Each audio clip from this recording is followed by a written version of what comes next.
Revolutionary greetings, it's Big Germ. I'm doing this video message to commemorate June 11th, the International Day of Solidarity with long-term anarchist prisoners. I want to pay my respects to the comrades locked down, doing hard time but staying strong, and show my appreciation for the ABCs, the books of prisoners, the certain days calendar, those who wrote letters, those who visited, those who attended court dates. I appreciate you.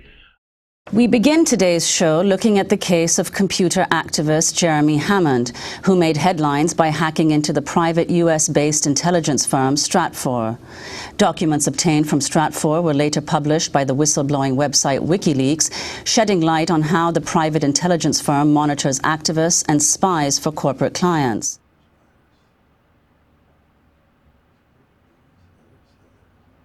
I want to say just first and foremost, man, that I have absolutely no regrets for doing what I did. It was a lot of time, but you know what? I knew what I was looking at before I got involved in it. It was like, especially because I had already done it before.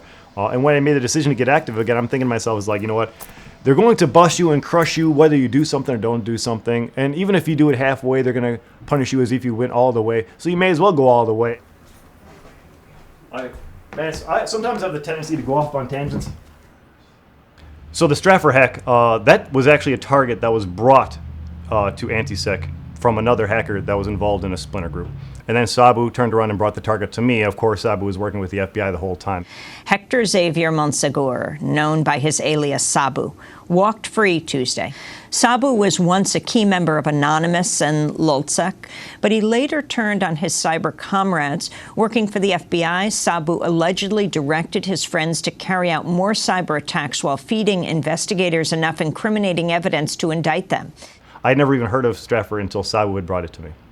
I didn't even find out until after I was released, just a couple months ago, that Sabu, the informant, was actually living with his FBI handler, Chris Tarbell. He was living with them for 6 months. I didn't even know this until a couple months ago when I was watching a video of Chris Tarbell, and he just copped to it, admitted. He's like, yeah, Sabu, he was living with me for 6 months. I'm like, isn't that not pertinent information that you would think you would be obliged to provide to the defense, that he was living with the FBI handler? Wasn't nothing going on? Of course, there's all kinds of stuff going on.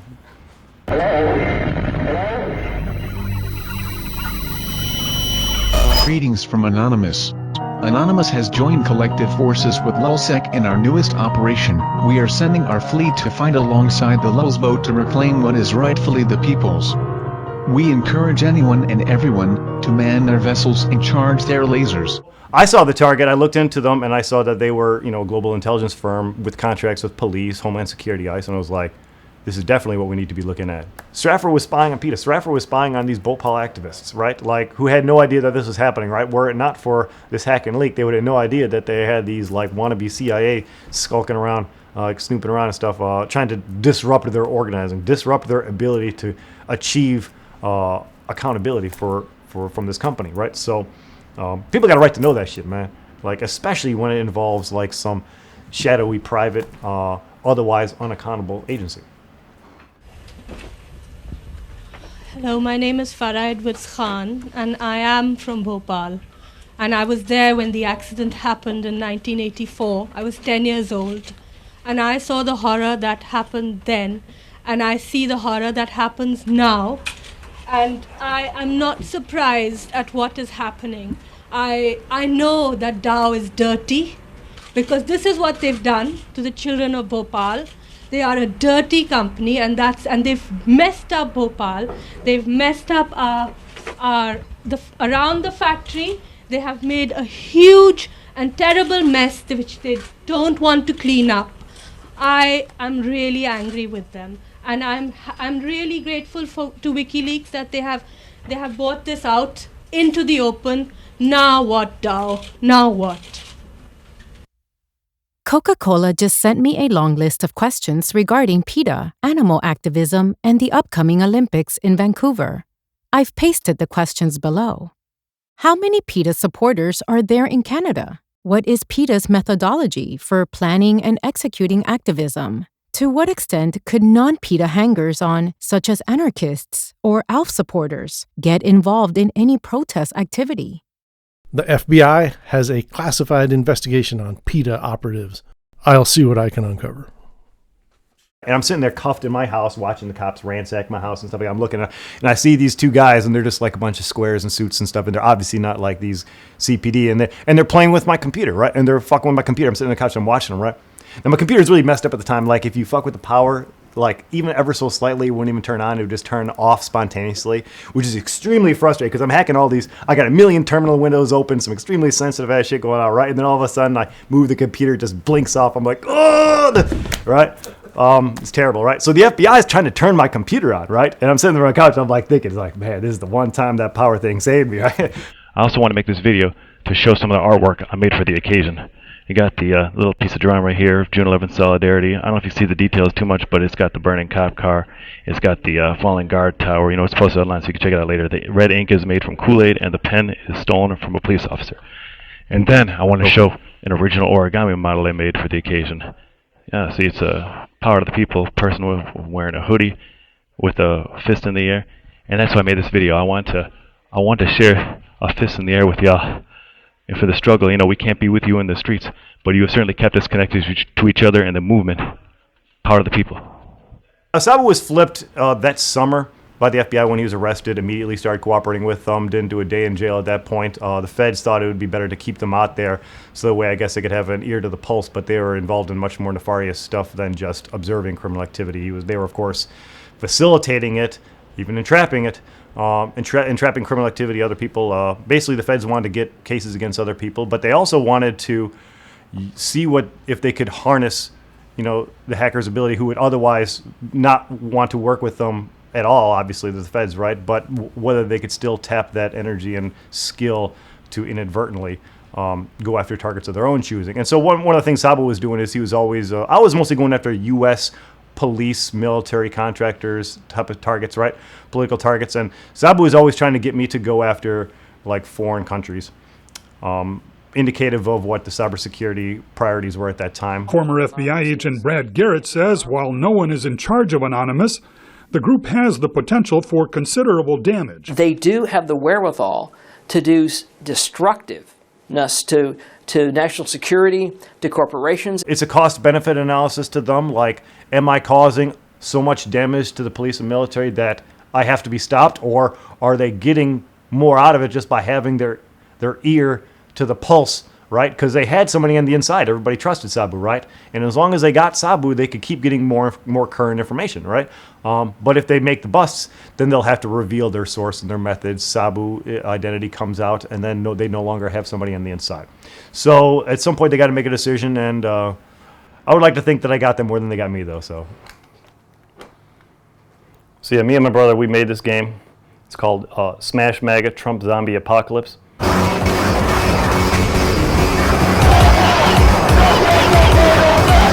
MAGA zombies at the Capitol. And you could fight zombified Trump supporters who have been consumed by fake news and COVID, and fight rows of riot cops. Battle with riot cops. Slap a mask on the QAnon shaman. So basically, me and my brother, we made a lot of video games together as a kid, and so nothing has changed. Although we're still trying to use this as a means of talking about current political affairs and stuff. And really, we wanted to imagine with this game a different Capitol riot scenario. Could it have been stopped if Antifa was prepared to meet the challenge? And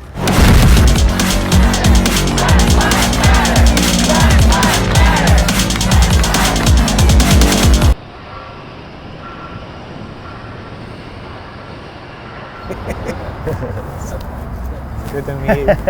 Here we are. It's crazy to be standing in front of this building with you. We were just talking about how even the smallest things that Occupy did, the police would show up.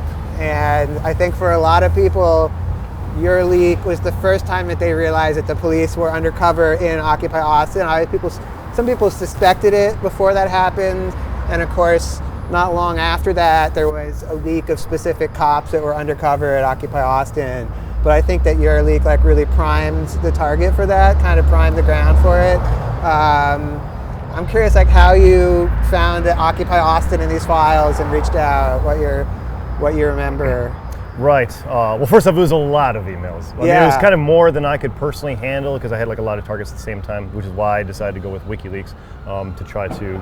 And the journalists had people on top of that, but nevertheless, I was curious. I wanted to know, and they were in Austin, of course, right? And I was involved in Occupy, Chicago at the time. Right. And so I was just, people wanted to know where's the proof, where's the emails and WikiLeaks they're handling, but that wasn't going to come anytime soon. So if I had to try to guess a few choice, examples of stuff, so I just run a few keywords through the emails, the raw text emails. I didn't have a search tool at the time. And so Occupy was one of the first ones I wanted to try because,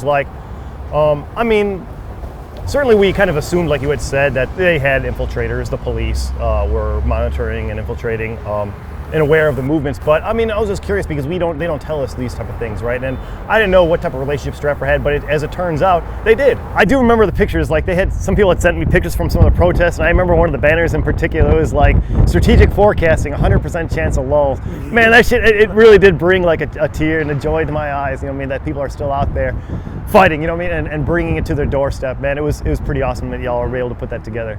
I heard some people interrupted one of George Friedman's book release events. We are pleased that WikiLeaks recently returned the paper. What's that got to do with this? By releasing numerous leaked emails. This is so rude. Can we Well, Stratfor activity.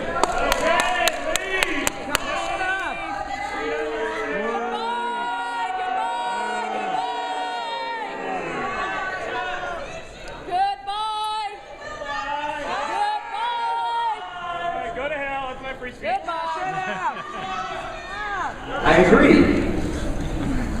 I only have a very lame answer. We didn't do it. I wish it's proven that somebody gave us some material on Occupy Austin. But I genuinely do agree. I genuinely do agree with them that people should not spy on Occupy Austin. But Occupy Austin is an open group. It's not possible to spy. And Stratfor is not all that interested in what they do. We study foreign policy, and if they had been located in Pakistan, we would be fascinated. The numbers are allegedly growing on the numbers of protesters expected to come to our building on Saturday, possibly as high as 600. I would encourage you not to leave any laptops or other sensitive items on your desk over the weekend, just in case the protesters get into the building and somehow onto our floor. What's to prevent them from breaking into the server room and wrecking our equipment? Perhaps a buddy of yours who works at DPS or APD could use a few extra bucks this weekend? I'm in touch with building security and APD to see what they have in place to mitigate this.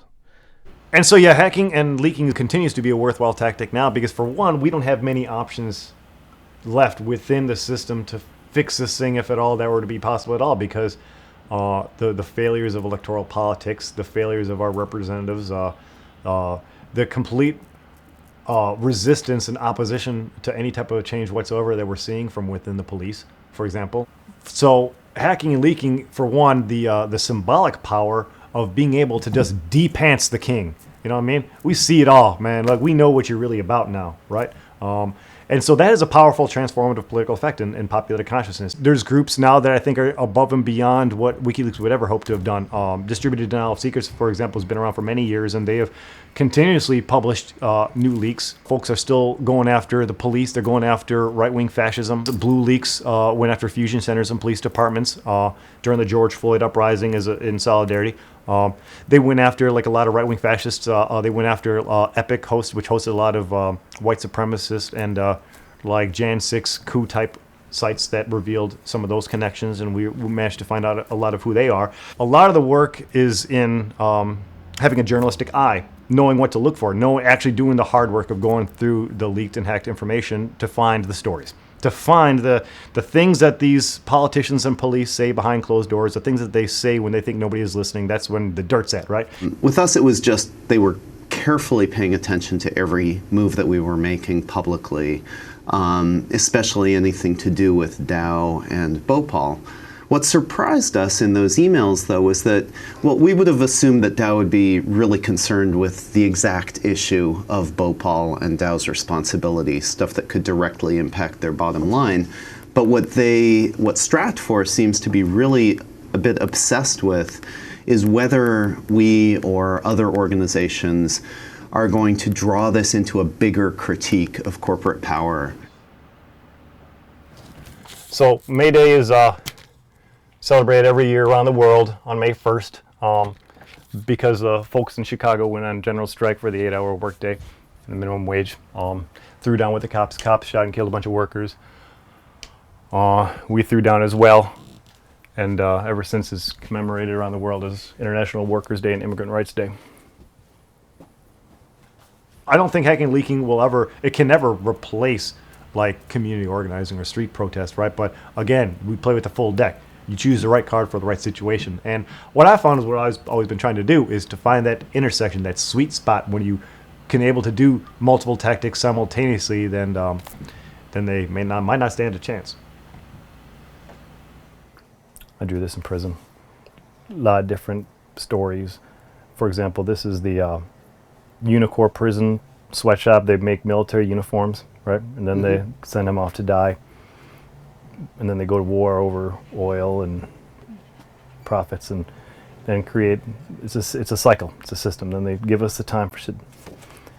The programming in prison, the psychological manipulation, the lack of health care and neglect, and experimentation, the abysmal state of the food, kind of Soylent Green theme. Got some folks freeing some animals from cages here. Got some books to prisoners folks on the side. Books to prisoners mailing books, literature, zines, folks in bars. Just despite counting the web, the time, the minimum conditions, the law by law, a little solitary cell there. The diesel therapy is when they'd be shipping you all over the country, just keep you on an endless stretch of transfers. You got the fat cats laughing all the way to the bank. Got some Trump shit. And we got the resistance. And I threw this one as like, this is kind of like we're talking about the intersection of street and internet activism. We got the comrades throwing the Molotovs and the comrades hacking the system. I had done 2 years, my first time when I was like 19, for hacking a right-wing website. And then I had done 10 this time. I've seen a lot of different jails and prisons. Met a lot of people along the way.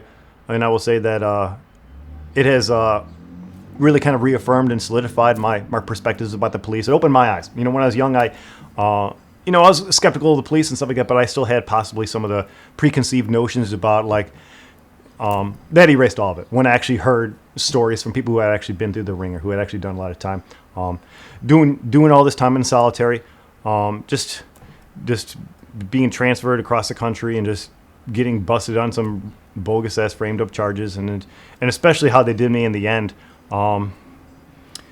just made me want to go after them even more. That's it right there. This company, Remotecom, it's a private company. I got to pay them like $60 a month just to back my stuff up. And so this will actually just upload my computer, the contents of my phone. This is the company. Yeah. For your pretrial probation and parole needs. And so once in a while, the PO will actually start talking to me about the contents of my text messages and stuff. They'll actually say, "Who is this person?" I was like, "Man, I gotta talk to you." And stop reading my stuff, man. Well, I do believe that the tactics you choose must be in a way that is in line with your value. You know, I mean, we're not talking about breaking like our own moral codes to achieve some type of end, and that somehow justifies it. Nah, I think what we're doing is very much so. First off, the law, breaking the law, right? Like the law, like is a means in which the rich and powerful use to protect their assets and hold everybody else down, right? Laws in which they'll change whenever it's suitable to their ends, laws that they'll break whenever it's suitable to their ends. Could be that the laws, specifically with regards to protest and direct action and stuff like that, are there because they know that it is effective, and that's why they precisely need to criminalize it. And that's why they keep sending us this dogma of pacifism and compliancy, like as far as protest. Oh, you have to protest the right way. Oh, you have to stay within the color between the lines of acceptable discourse, right? You can't somehow break the law because that would somehow undermine your argument, right? Nevertheless, the fact that the people in power are breaking the law, all their own laws all day, every day, and the very ongoing existence of the law protecting the status quo is what is enabling the ongoing atrocities being done in this country's name. These wars are enabled because these laws are able to be continued to exist.